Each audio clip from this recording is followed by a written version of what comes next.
Hey, Mr. Parker here to do an update. Change the surroundings, obviously. I'll start with the VHS, and it's two nice ones, two massacre videos. Okay, we got Growing Up VanBebber Volume 2. Big Jim VanBebber fan. I have not seen his shorts, but cool stuff.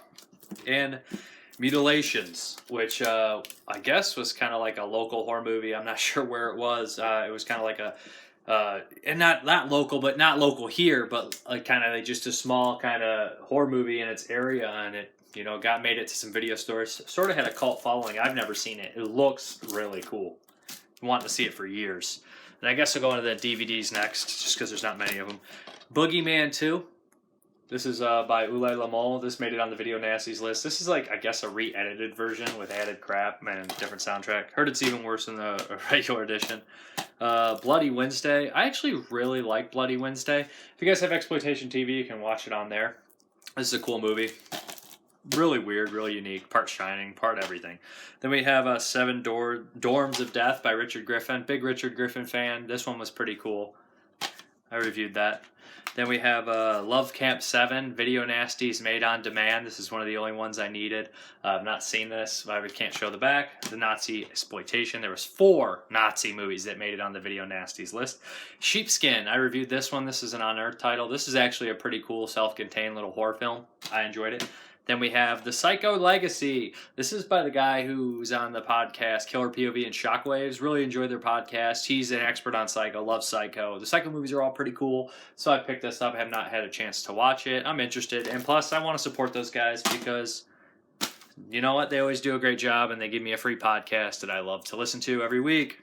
All right, here we go. Some Blu-rays. Tales from the Crypt, Bordello Blood. No slipcover. I went through a fiasco for this damn slipcover. Hopefully it's not too much glare. This movie is not as good as Demon Knight. It's pretty shitty, but it's vastly entertaining, and I can't help but have a soft spot for it. Marcus Cook and Stephen Bureau's American Guinea Pig Bloodshock Blu-ray. Looking forward to checking that one out. Marcus is the man. Nobody would doubt that. This is the UK import of, I reviewed this, the Bride of Re-Animator. This is a great film and a great freaking edition of it. Shadows in the Empty Room. I heard the print on this isn't great, but I'll take what I can get. It has John Saxon in it, kind of a thriller horror. Looks pretty cool. Tisa Farrow's in it too. Roman Polanski's What? I reviewed this one. This is an interesting, awesome, unique film. I really enjoyed it. And here we go. Here's this shit show coming up. The Rocktober Blood Blu-ray. You guys all know about it. It's a VHS rip on Blu-ray. Some people thought it was going to be a 35mm from the negative. Some people even thought a 1-inch master. You guys look around, do some snooping, you'll see the whole fiasco. But it was $50 on Blu-ray and $10 shipping. You know what? But I kind of deserve it because anybody that's willing to pay $50 for Rocktober Blood on Blu-ray, even a 35mm print, probably deserves to get screwed over. So yeah, it's not a great release or anything like that. So just burn on disc, misspellings. Who does the slasher guy? Whatever slasher thing did in-depth video about both of them. But as the movie, it's goofy fun. Day of the Beast Blu-ray. This is a Region B, so everybody, yeah. But this movie's actually freaking awesome if anybody's ever seen it. That's Alex D. Iglesia, or whatever his name is. You guys know his name.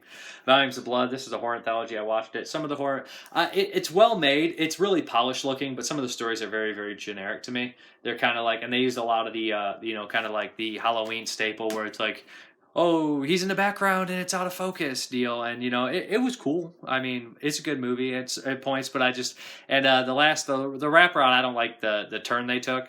But there's some good acting in it, and it looks damn good. Jason Crow, Ronnie Jones in it, and Kevin Roach and some other people. And, the acting's pretty good in this for the most part. I don't remember any terrible actors or actresses. I think it's pretty solid acting in the whole movie.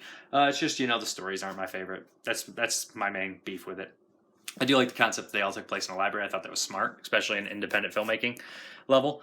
Christina, which there'll be a review for. Yeah, this movie's ridiculous. A sex type deal. Has Jewel Shepard in it from Return of the Living Dead. Yeah, you got to see it to believe it. Bloodsucking Freaks. This is a trauma version. I got this because I think the print's longer on this one. It's more uncut.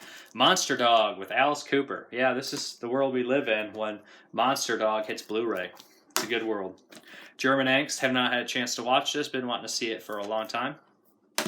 Wicked Woods. Watch this one. It's more of a thriller that just not much happens to it. The payoff's not worth the time, if you ask me. Bay of Blood, the Mario Bava movie. Classic movie. Some people say precursor, proto-slasher. I enjoy it. It's a cool movie. And it's got Luigi Pistelli in it. What is that guy's name? Regardless, he's in some of the Ennio Morricone spaghetti westerns. Luigi Pistelli, or he was also in one of the Sergio Martino movies. Your Vice is a Locked Room and Only I Have the Key. That's a mouthful. Don't Answer the Phone with Nicholas Worth, one of my all-time favorite actors, and he plays an all-time one of my favorite psychos in this movie, although he does kind of have the kitchen sink approach where everything's wrong with him.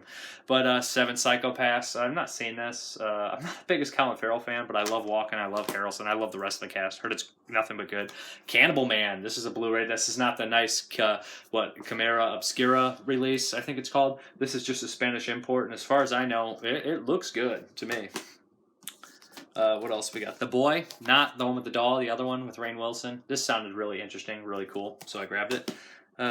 Texas Chainsaw Massacre Part 2. This is loaded with features, and this is one of the weirdest movies ever made, especially on that budget. I mean, you got to see it. It's a classic. Edge of Sanity and Destroyer. Believe it or not, I bought this for the Destroyer. This is actually one of the best. I like the original VHS cover better, but the tagline, 3,000 volts couldn't kill him, it just gave him a buzz. That's like back in the day when they were doing all those electric killers or touch killers and Shocker, Horror Show, all that kind of stuff like that. But, I've always enjoyed the movies. Both these have Anthony Perkins in it. I really like Destroyer, and I got to give a shout out to, there used to be a channel on here called, YouTube called the Destructor Brothers. And one of the guys on here had superimposed himself. He was a big guy. He had superimposed himself over the poster, and he was holding the thing, and he said 300 pounds couldn't kill him. It just gave him joint pain, and it fucking put me in tears. It's one of the funniest things I've ever seen in my life. But Dog Soldiers, classic. I heard the print. Some people were complaining about it, so I held off, but you know what? That's as best as it's going to look, and Dog Soldiers is awesome. So, Squirm, have not seen this one in a long time. I've always had mixed feelings about Squirm. Jeff Lieberman's interesting director for sure, and I've always had mixed feelings about his movies, but I will say that Blue Sunshine is probably one of the best concepts ever committed to film. I love the concept of that. But I can't wait to see Blue Sunshine. I think it's coming to 4K Blu-ray, which should be cool. We got some more. The Revenant. I love this movie. Thought it was cool. I do not have a 4K player, but I do have the Blu-ray. But yeah, I love this movie. Saw it in theaters. Thought it was really cool stuff. Classic. New classic, I guess. The Whip and the Body, a Mario Bava movie. Or is this? Yeah, this is a Bava movie with Christopher Lee. Have not seen it. The Grapes of Death. Jean Roland or whatever. Not seen this. Had the DVD. Had a different DVD. Now I have the Blu-ray. The original Invasion of the Body Snatchers. I love this movie. I remember watching it as a kid. It's been a long time. I actually love the 50s and the 70s Body Snatchers. Both really good. Killer Dames. Two Gothic Chillers by Emilio Mergolaggi. Whatever. You guys know. This is The Night Evelyn Came Out of the Grave and the Red Queen Kills 7. I have the old box set of this, but I've not actually watched that box set. Now I upgraded to Blu-ray. And finally, the last stack. We have the Night of the Living Dead 1990 Blu-ray, not the Twilight Time version, and the Night of the Living Dead 1968 Blu-ray. This is a 2-disc set. And of course, it's kind of broken already. You know, those 2-disc set collections. But yeah, I am a big fan of the 1990 Night of the Living Dead. I think most people my age probably are. I've seen the original first, but I've seen those movies so many times back to back. I love, not back to back, but when I was a kid, nonstop, Night of the Living Dead, Dawn of the Dead, and the remake Good Night. So I have a special fondness for those movies. Really, really close attachment. They're my favorites. But Dangerous Men. See my review for this movie. This movie's ridiculous. This movie's just so stupid. It's so over the top and dumb. Like, I thought it was made that bad on purpose. I don't like it, but some people dig it. I Spit on Your Grave Part 3. This movie, again, I watched it, and I was watching it the whole time thinking, I have no business liking this movie. This movie is, like, trash. It has, like, no... Like, it's trashy fun, though. I had a real blast watching it, surprisingly. And one of the actors in the movie is top-notch. We have Shrum, which is a Jorg Bucharest movie. Always liked this movie. Been a long time since I watched it. Had to complete my Jorg Blu-ray set. That's from Cult Epics. We have The Witch, or The Witch. Saw this in theaters. This is one of the most unsettling movies ever made. And for sure, it cracks me up that people say it's not horror. It's like, have we strayed so far from horror movies that The Witch is no longer considered a horror movie? Because The Witch is the textbook definition of horror movie. Makes you horribly uncomfortable. There is a supernatural element. I mean, it has multiple textbook. I've seen hundreds of people say what they think is a horror movie. The Witch fits in almost all of them. It's dread. It's impending doom. There's supernatural elements. Just because it takes place not during modern times or the 80s or the 70s doesn't mean it's a, it's not a horror movie. It's as much a horror movie as something like The Shining. We have Evil Eye by Bava, or aka The Girl Who Knew Too Much.